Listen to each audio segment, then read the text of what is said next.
Okay, I want to do one more of these radical equations, and this one doesn't look like a radical to begin with. But if you remember from your fractional exponent and square roots and cube roots and all that business, the fractional exponent is another way of writing a radical. So technically, even though this says to the 1/3 power, that really means the cube root. Now I'm going to leave it in this form, but I'm going to show you how to solve one left in this form. So in order to be able to work with this, we need to move our 3 over to the other side. So we're going to subtract 3 from both sides. That will give us, or leave us with, 6x plus 21 raised to the 1/3 power equals a -3. Now I know what you might be saying right now.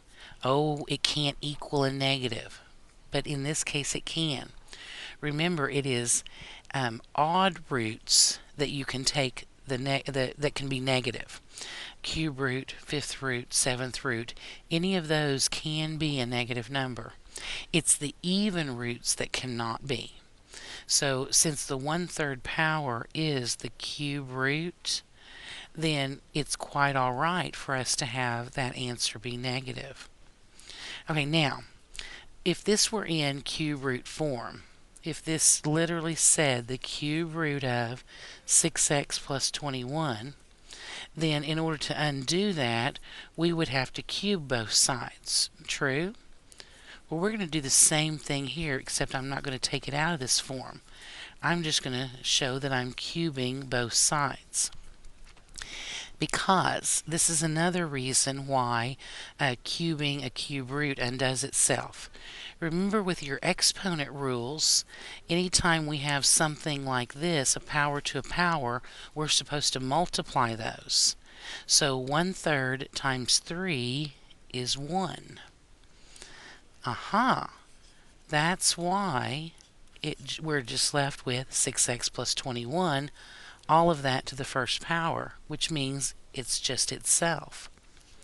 Equals, here we have -3 cubed, which would be a -27. Now this is a simple linear equation.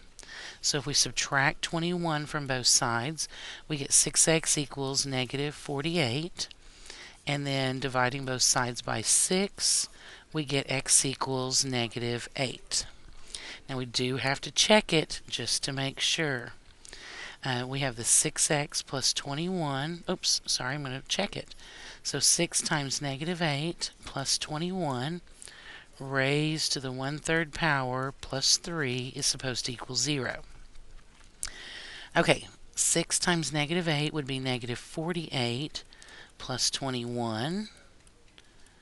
And we got to keep going here. -48 plus 21 would be -27. Okay. And remember, this literally means the cube root of -27, which would be -3. And when I add -3 plus 3, it does in fact equal 0. So my answer here is x equals -8. So you can either work with the fractional exponent, or if you had wanted to, you could have changed that back into this form. We could have said the cube root of 6x plus 21 plus 3, oh, that should be 21 there, sorry about that, equals 0. And then that would have been exactly what we've been doing before.